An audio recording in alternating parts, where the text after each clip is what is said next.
At kung bago ka naman sa aking channel, pakipindot mo na ang subscribe button at i-click mo na din ang notification bell para lagi kang updated sa mga i-upload ko pang. Genius talaga ang lalaking ito, nagpunta sa ospital para bumili ng sirang tangke ng oxygen sa murang halaga na $27. Nang matuklasan ng kanyang asawa na palihim siyang gumagastos ng hindi nagsusumbong, kaagad na handang gumamit ng latigo para parusahan, ngunit sinabi ng binata na ang tangke ng oxygen na ito ay may malaking gamit.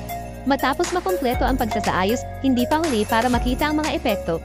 Sa hindi inaasahang pagkakataon, ang huling produkto ay magpapaikot ng 360 degrees sa ugali ng kanyang asawa. Gumamit siya ng bakal na ruler upang gumuhit ng mga paalang na linya sa ibabaw ng tangke ng oxygen. Pagkatapos ay gumuhit ng mga patayong linya sa parehong paraan, kinuha niya ang angle grinder at pinutol ang barkadong linya na kanyang inukit. Bago ganap na maghiwalay mula sa pangunahing tangkay, kumuha siya ng 2 lotus leaf bearings at hinangin ito sa mga puwang sa mga gilid. Pagkatapos, ipinuwid niya ang tangke ng oxygen at pinutol ang bibig ng walang kwentang bote. Dapat ding alisin ang central air duct. Kumuha ng isang maliit na binog na bakal mula sa isa pang scrap. Matapos itong maginat, una, ilagay ito sa rolling machine upang mahatak at patagin ito, pagkatapos ay pindutin upang lumikha ng isang hubog at malukong ibabaw. Posibleng pagsamahin ang lalim sa isang tangke ng oxygen upang masakop ang mga puwang sa ibabaw ng hiwa. Susunod, magpapatuloy siya sa karagdagang hinang upang ang shell ay maaaring magbukas at magsara ng nakapag-iisa sa pangunahing katawan. Siguro kung sino mang nakaupo sa harap ng screen ay maaaring hulaan kung ano ang gagawin ng lalaki. Kailangan din niyang igulong at ibaluktot ang bakal na bar sa isang kalahating bilog na naayos sa harap ng entablado. Gumamit ng ruler upang markahan ang mga punto sa ibabaw at pagkatapos ay magsagawa ng mga operasyon sa pagputol. Ang mga kinakailangang bahagi lamang ang natitira. Mukhang magdadagdag kami ng hawakan sa takip, hinangin para sa mas madaling pagbubukas at pagsasara. Pagkatapos ay gumamit ng ruler upang sukatin ang gilid ng tangke ng oxygen at markahan ang isang hilera ng mga punto sa parehong distansya. Una, suntukin ang bawat maliit na butas. Pagkatapos ay palitan ng drill bit upang palakihin ang laki. Pagkatapos bulihin ang panloob na dingding. Kumuha ng isang maliit na piraso ng panghinang na bakal ng patayo sa gitna ng mga butas na ito. Bakit ipagpalagay na may limitasyon ng anggulo kapag nagbubukas ng tangke ng oxygen? Kaya gawin muna natin. Kailangan pang ipagpatuloy ng lalaki ang pagputol ng mga bakal na tubo.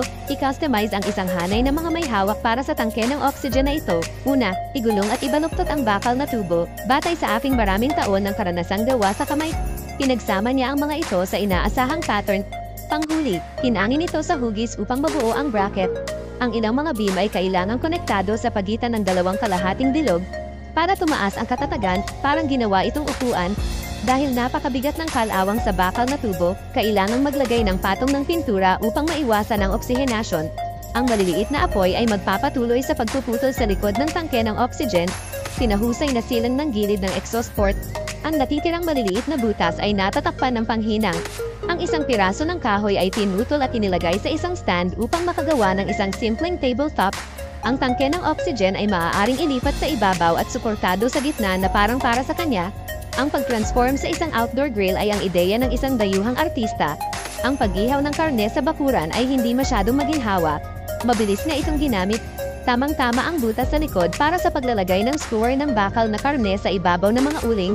Kung i-rate mo ang kanyang talento sa sukat na 100, ilang puntos ang ibibigay mo sa kanya? Ito ang Hermes Spirit Fin Squid Dish na kilala bilang mundo ng deep sea sashimi. Ngunit ang mga mangingisdang Hapones ay brutal na pinutol ito sa kalahati gamit ang isang kutsilyo. Bago pa makapag-react ang pusit, tuluyan ang nalantad ang mga laman loob nito. Inatake ito ng dulo ng kutsilyo. Dahil ang katawan na orihinal na mapula-pula kayumanggi ay agad na naging mapatla ng niebe. Kaya ibinalik sa mundo ang kakaibang kulay ng katawan. Ang ganitong mga malupit na eksena ay itinatanghal sa bangkang pangisda na ito araw-araw. Sa tuwing sasapit ang gabi, dumarating ang mga mangingisdang Hapones ayon sa schedule. Pumunta siya sa dagat kung saan binibaha ang pusit. Dahil ito ay kapag ang underwater squid ay pinaka-aktibo, ang mga mangingisda ay magsasabit ng daan-daang kumikinang nakawit at chain sa mga linya ng pangingisda na daan-daang metro ang layo. Pagkatapos, gamit ang puli na pinaikot ng bakinang ito, ang linya ng pangingisda ay dinala sa ilalim ng dagat na may lalim na 450 metro. Upang madagdagan ang kahusayan sa pangingisda, ibinagsak nila ang higit sa 100 grupo ng naturang mga kawit na bato sa ilalim ng dagat ng sabay-sabay. Kaya lang, naging abala sila hanggang kinaumagahan. Nagsimulang sundan ng mga mangingisda ang pinagdaanan ng lubid na pinakawalan kagabi. Iligtas ang boya, Nakita ko si Lapo na kumukuha ng isang higanteng boya at isabit ang linya ng pangingisda na konektado sa ibaba ng direkta sa pulley device sa bangka. Nang pinindot niya ang switch ng engine, ang pulley device ay nagsimulang umikot ng mabilis sa loob ng ilang minuto. Pagdating, dahan-daang hinayla palabas ng tubig ang 480 meter long fishing line sa seabed. Dalawang walang laman na kawit sunod-sunod. Sa wakas ay natagpuan ni Lapo ang isang scalefin squid sa ikatlong hook. Mukhang napakalaki ng pusit.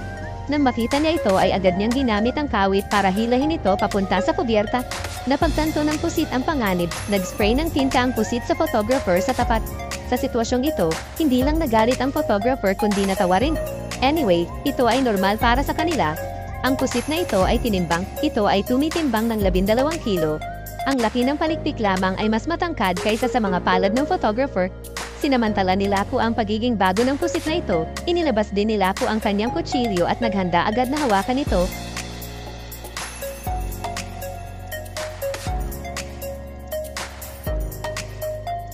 Pinutol niya ang koneksyon pagkataas niya ng kutsilyo.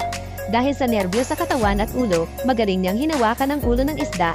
Hilahin ito kasama ng mga laman loob nito. Matapos putulin ang mga walang kwentang bahagi, ang iba pang mga ulo ay lahat ng nakakain na bahagi. Ngunit ang pinakamahalagang bagay ay itong malaking transparent na piraso. Ibabalot ni Lapo ang katawan ng pusit sa isang plastic bag at pagkatapos ay ilalagay sa freezer upang mapanatili itong sariwa. Saka lamang opisyal na makokolekta ang mga unang isda na lalabas sa dagat. Pagkatapos nito, sisimulan na niyang i-recycle ang natitirang mga lubid ng asin na may mataas na inaasahan. Nakakadismaya, maraming grupo ang sunod-sunod na pinupulot. Lahat ay Air Force. Maliban sa walang laman na kawit, ang pinakamagandang produkto ng isda ay itong baby squid na may timbang na wala pang 10 kilo. Napakaliit ng pusit na ito na wala man lang diamante. Siyempre, hindi ito makakapagbenta sa mataas na presyo kung ilalagay ito sa merkado. Kaya nagpasya si Lapo na pakawalan ng isda pabalik sa dagat. Pagkatapos ay sinimulan niyang ipagpatuloy ang pag-recycle ng mga natitirang hanay ng mga kawit na wire na bato.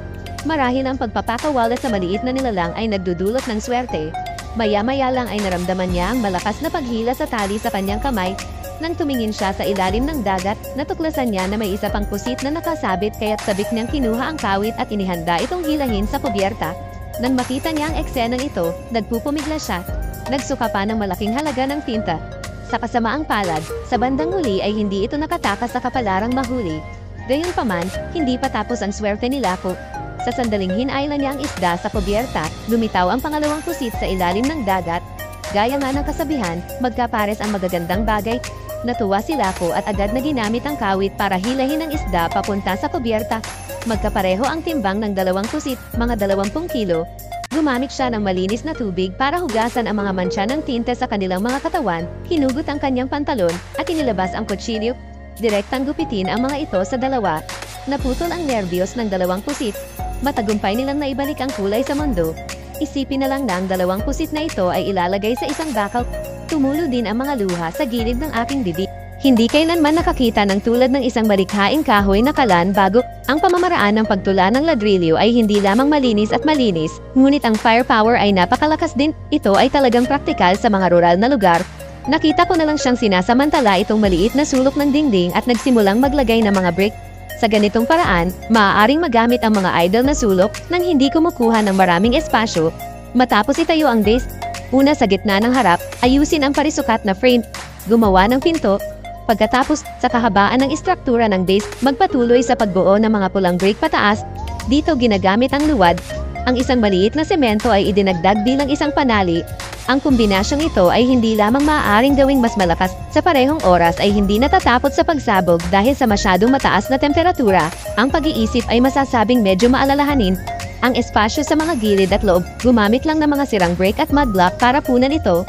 Hindi lamang ito nakakatipid ng oras at pagsisikap, maaari din itong mabawasan ang mga gastos, makatipid ng maraming pera sa mga materyales. Pagkatapos ay magpatuloy sa pagbuo pataas. O dapat ba tayong magpatuloy sa pagbuo pataas kasunod ng pangunahing katawan ng frame, nasa gitna ang kusina? Kahit na ang istruktura ay simple, ang disenyo ay napakatalino, gumagana ng mahusay at upscale. Oras ng trabaho, hindi 3.5 taon. Ito ay ganap na imposible na gawin iyon ng maayos. Kung mayroon ka ring ganitong mga kasanayan, pagkatapos ay sigurado makakahanap ka ng magandang trabaho sa 58.com. Susunod, sinimulan naming itayo ang istruktura ng ikalawang palapag.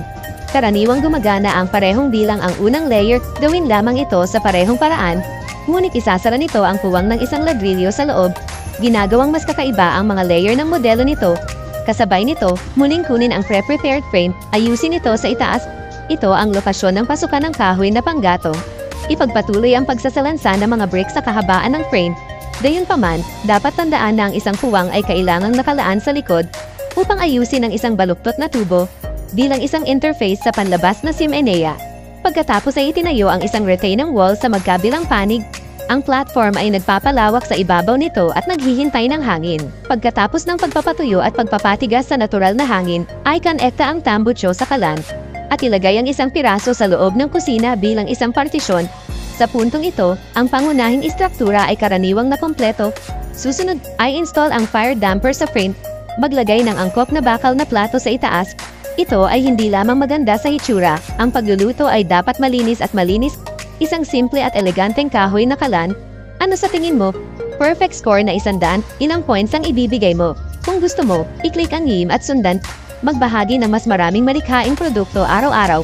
See you next time!